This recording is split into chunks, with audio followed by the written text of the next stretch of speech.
Let us cover the hand anatomy first. So this is the first metacarpal, this is the second, the third, the fourth and the fifth. Connecting the metacarpals are the dorsal interossei and the palmar interossei. You would find the palmar interossei are not there in the first interosseous space. Then you have the opponents, the flexor and the abductor of the fifth digit. So they are called as flexor,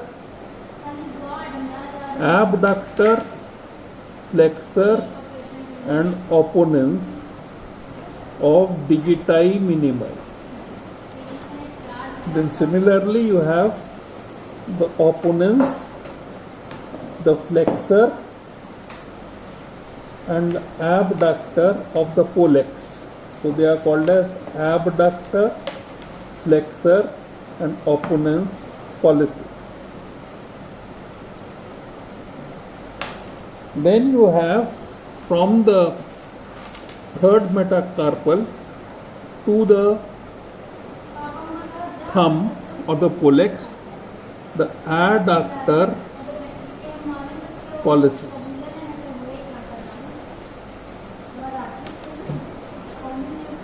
Then you have a palmar aponeurosis, and this palmar aponeurosis is connected to the third phalanx like this, and it divides the space between the palmar aponeurosis and the posterior part of the hand into a thinner space. This is thinner, this is adductor and this is mid-palmar space. Now in this you have a tendon which is called as the flexor pollicis longus. Then you have 4 tendons of flexor digitorum superficialis and you have 4 tendons of flexor digitorum profundus. From the hypothenar eminence you have a muscle in the subcutaneous tissue which is called as palmaris brevis. Now on the extensor aspect of the hand, the dorsum of the hand, you have this abductor pollicis brevis and here you have abductor pollicis longus. With this you have extensor pollicis brevis and then you have extensor pollicis longus. Then you have extensor indicis, the 4 extensor digitorum and 1 extensor digiti minimi. Then attached to the metacarpal, the second and third metacarpal, here you have the extensor carpi radialis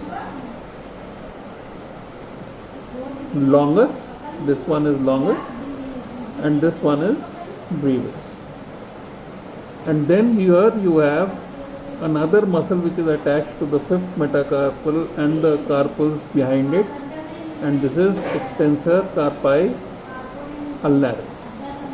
So after you have understood this, you have to understand that the deep branches of the ulnar nerve passes between abductor digiti minimi and flexor digiti minimi, pierces the opponents,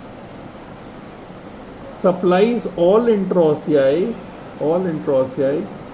transverse head of adductor pollicis longus and lumbrical muscles. Now lumbricals originate from the flexor digitorum profundus tendon and go and get attached to the extensor expansion.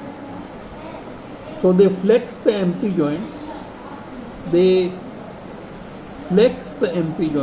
this is the metacarpal, they flex the MP joint and extend the PIP and the BIP joint because they are attached like this to the extensor expansion, and this extensor expansion extends this and this joint.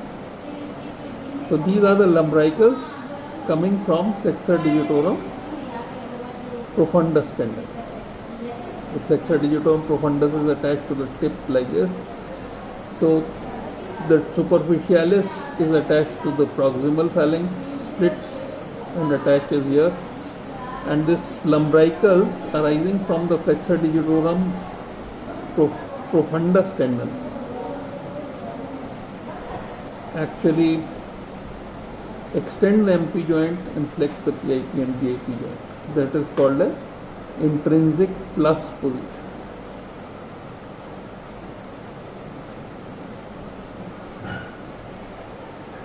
So the ulnar nerve passing between flexor and abductor digiti minimi pierces the opponent, supplies all interossei, transverse head of adductor pollicis and the 3 and 4 lumbricals.